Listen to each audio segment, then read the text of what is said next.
আছেন সবাই? এলিয়ার গৃহকোণের আরও একটি নতুন ভিডিওতে আপনাদের সবাইকে স্বাগত। আজ আপনাদের সাথে শেয়ার করব চিংড়ি মাছের দো পেঁয়াজার রেসিপি। আমি কিভাবে তৈরি করি। আপনাদেরকে নিয়ে চলে এসেছি কিন্তু আমার রান্নাঘরে। তো মাছগুলোকে আগেই আমি ধুয়ে পরিষ্কার করে নিয়েছি। আর এখানে ফ্রাইং প্যানে আমি তেল দিয়ে দিয়েছি, সর্ষের তেল। রান্নাটা পুরোটাই আমি সর্ষের তেলে করব। মাছটাকে প্রসেস করার আগে না একটুখানি কাজ আমার এগিয়ে রাখছি, একটু পেঁয়াজটাকে ভেজে রাখছি। আমার মেয়েরা না পেঁয়াজের বড় বড় টুকরোগুলো খেতে চায় না, মানে চিলি চিকেনে বা দো পেঁয়াজায় যে রকমের বড় বড় হয়। তো ওদের কথা মাথায় রেখে পেঁয়াজগুলোকে আমি একটু মিহি করে ভেজে নিয়েছি। আপনারা চাইলে এটাকে অন্যরকমভাবে চপ করেও ভেজে নিতে পারেন। যেহেতু আমার কাছে আমার ফার্স্ট প্রায়োরিটি আমার বাচ্চা, তাই ওদের পছন্দ মতোই ওদের প্রিয় মাছটা রান্না করছি আমার স্টাইলে। আমার মনে হয় প্রত্যেকটা মায়ের কাছেই তার বাচ্চাই হয় ফার্স্ট প্রায়োরিটি। তো ওদের কথা মাথায় রেখে আমি রান্নার স্টাইল কেন সব কিছুই বদলাতে পারি। তো রান্নার স্টাইলটাকে আমি আমার মতো করে আপনাদের সাথে শেয়ার করছি, আশা করি আপনাদের ভালো লাগবে। তো এই যে গলদা চিংড়ি, কিন্তু এটা না খুব যে বড় গলদা চিংড়ি সেটা না, আবার যে একদমই ছোট সেটা না, মেশানো রয়েছে আর কি সাইজগুলো। তো এর মধ্যে আমি কাঠিগুলোকে একটু ঢুকিয়ে নিয়েছি, টুথপিক ছিল আমার কাছে, টুথপিকগুলোকে ঢুকিয়ে নিয়েছি, তাহলে বেশ মানে লম্বা থাকে, কুঁকড়ে যায় না ভাজার সময়। আমার আবার চিংড়ি মাছ কুঁকড়ে গেলে না একটু কেমন যেন একটু লাগে। তো সেই জন্য এগুলোকে কিন্তু আমি ভালো করে কাঠিগুলোকে ঢুকিয়ে নিচ্ছি। আর দোকান থেকেই না পুরো আমাকে ক্লিন করে দিয়েছিল, শিরাটা ফেলে দিয়েছিল। আমি জাস্ট এসে ভালো করে মাথাটা ধুয়েছি, আর ভালো করে যেরকম করে মাছটা ধয় সেরকম। তাই আর খুব একটা আমার বেশি এফোর্ট লাগেনি। তো এই জন্যেই আমি পেঁয়াজটাকে আগে বসিয়েছিলাম, যে মাছের প্রসেসিং হতে হতে আমার পেঁয়াজগুলো ভাজা হয়ে যাবে। এখন না একটু খুব ব্যস্ততার মধ্যে আছি, জানেন তো, মেয়েদের এক্সাম শুরু হয়েছে।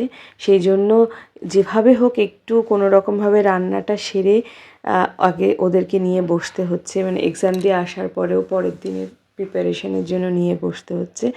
তাই তাড়াহুড়ো করে রান্নাটা করছি, কিভাবে করলে আর কি টাইমটা বাঁচে, সেই জন্য আগে পেঁয়াজটা বসিয়েছিলাম, তারপর মাছটাকে প্রসেস করলাম। পেঁয়াজও ভাজা হয়ে গেছে, ওই তেলেই কিন্তু আমি মাছগুলোকে ভালো করে ভেজে নেব। আমার একই সঙ্গে দুটো কাজও হয়ে গেল, টাইমটাও বেঁচে গেল। আমরা না যারা গৃহিণী বা যারা মা, এরমভাবেই হয়তো টাইম সেভ করে কাজ করি, যাতে আমার ওই টাইমটা, বেঁচে যাওয়া টাইমটা আমরা অন্য কাজে ব্যবহার করতে পারি। আমরা কিন্তু কখনোই ওই বেঁচে যাওয়া টাইমটা আমাদের নিজেদের জন্য ব্যবহার করি না। তো যাই হোক, মাছগুলো যখন ভাজা হচ্ছে, আমি ওদিকে একটা পেস্ট বানিয়ে নিয়েছি। ওর মধ্যে দিয়েছি পেঁয়াজ, টমেটো, আদা আর লঙ্কা। তো এদিকে দেখুন, মাছগুলো কিন্তু আমার সুন্দর করে ভাজা হয়ে গেছে। খুব একটা ভাজবো না, চিংড়ি মাছ আমরা সবাই জানি বেশি ভাজলে আবার শক্ত হয়ে যায়। আর তেলের মধ্যে না আমি একটুখানি কালো জিরে ফোড়ন দিয়েছিলাম, সেটা দেখাতে আর কি ভুলে গেছি। আর একটু দারচিনি আর এলাচ, লবঙ্গ ফোড়ন দিয়েছি, মানে গোটা গরম মশলা যেটা হয় সেটা ফোড়ন দিয়েছি, তাতে না ফ্লেভারটা খুব ভালো হয়।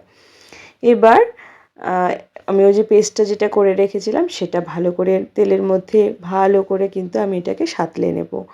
তার জন্য দিচ্ছি একটু নুন আর একটু হলুদ। আর এই হলুদটা না সারা জায়গায় মশলার দানি চারিদিকে ছড়িয়ে যায়।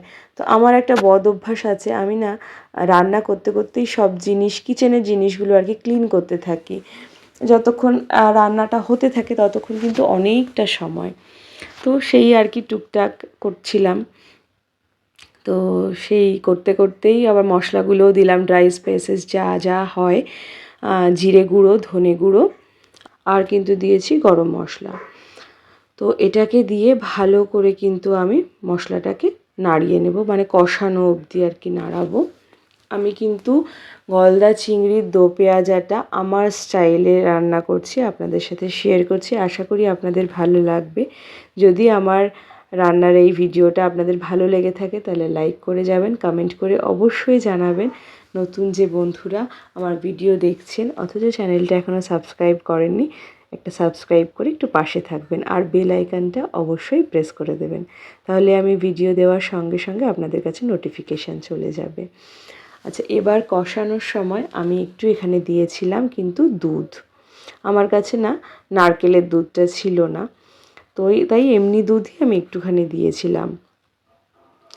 মালাইকারি কিন্তু করছি না, করছি দো পেঁয়াজা। দো পেঁয়াজাতেও কিন্তু আমি একটুখানি দুধ দিয়েছি, এতে ফ্লেভারটা ভীষণ সুন্দর এনহ্যান্স করে, আর খেতেও কিন্তু দুর্দান্ত স্বাদ হয়। অসাধারণ হয়েছিল জানেন তো। আমি তো ভয়েস ওভারটা পরে দিচ্ছি, আমার মেয়েদের প্রিয় মাছ তাদের ভীষণ পছন্দ হয়েছে, আর এটাতেই আমি তৃপ্ত। একটা মায়ের কাছে এর থেকে বড় পাওনা বোধহয় আর কিছু হতে পারে না। তো দেখুন আমার কিন্তু মশলাটা সুন্দর করে কষানো হয়ে গেছে, আর এবার মাছগুলোকে এখানে আমি এক এক করে কিন্তু দিয়ে দিচ্ছি।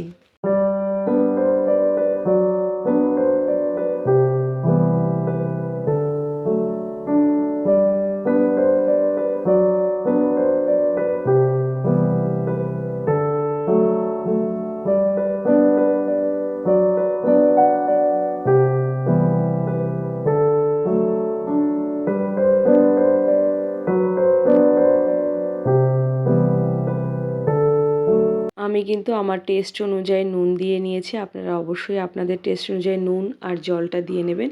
আমি গ্রেভি খুব একটা রাখছি না, সেই জন্য অল্পই জল দিয়েছি। এই সমস্ত মাছের প্রিপারেশনগুলো না খুব একটা গ্রেভি ভালো লাগে না, একটু মাখো মাখো ভালো লাগে, তাই না বলুন? আর এই যে দেখুন ভীষণ সুন্দর কালারটা এসেছিল। এবার শেষে আমি দিয়ে নিচ্ছি একটুখানি ধনেপাতা। এটা একদম অপশনাল, আপনারা চাইলে দিতেও পারেন, চাইলে নাও দিতে পারেন। তো একটা ফ্লেভারের জন্যে এটা মেনলি দেওয়া, খুব সুন্দর একটা ফ্লেভার হয় ধনেপাতার। আমার ফ্লেভারটা না খুব ভাল লাগে। তো এই যে ধনেপাতা দিয়ে একটু নাড়াচাড়া করে নেব। তো গলদা চিংড়ির দো পেঁয়াজা কিন্তু প্রায় হয়ে গেছে, এবার জাস্ট ওপর থেকে আমি পেঁয়াজগুলোকে ছড়িয়ে দেব। যেহেতু আমার পেঁয়াজের কুচিগুলো একটু ছোট, তাই আমি একদম শেষ মুহূর্তে দিচ্ছি।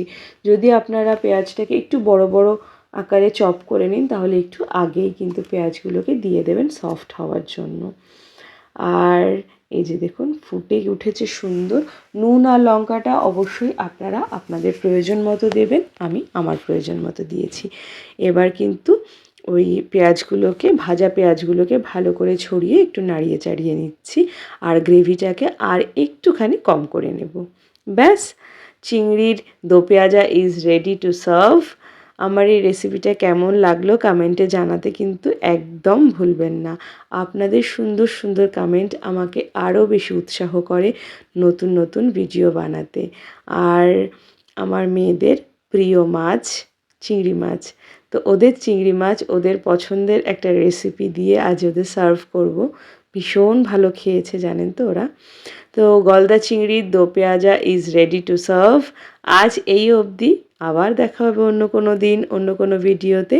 ততক্ষণ পর্যন্ত আপনারা সবাই ভালো থাকবেন, সুস্থ থাকবেন, আনন্দে থাকবেন। আর এই মাছটাকে না জাস্ট একটুখানি একদম শেষে ফ্রেশ ক্রিম দিয়ে ডেকোরেট করে দেবো, দ্যাটস ইট। আমার চিংড়ি মাছের রেসিপি একদম রেডি। আর ক্রিমটা একদম অপশনাল, ওটা আপনারা চাইলে দিতেও পারেন, চাইলে নাও দিতে পারেন। আমার বাড়িতে ছিল, আমি তাই একটু দিয়েছি। কিছুই হয় না, সামান্য কিছু একটু দেখতে ভালো লাগে আর একটু টেস্টটা এনহ্যান্স হয়।